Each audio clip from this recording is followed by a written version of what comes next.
Welcome to Blizzard Fire. We hope this video helps fire up your solution. You start by confirming the Excel workbook is saved and closed so PowerPoint can read it reliably. Once done, open your presentation and select the slide where the table or chart will live. Use Insert Object for tables or Insert Chart, then choose Edit in Excel for charts. Make sure to choose the Link to File option when prompted. That choice keeps data alive. I'll explain why linking matters and how it streamlines updates as we proceed. Now you create and configure the actual link between files. For a table, use Insert Object, create from File and check Link to File, browse to the workbook. For charts, copy the chart in Excel and use Paste Special Paste Link, or create the chart in PowerPoint and choose Edit Data Edit in Excel, then point to the right workbook.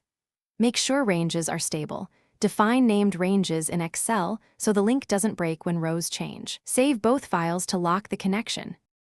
Finish by saving both the Excel workbook and the PowerPoint presentation.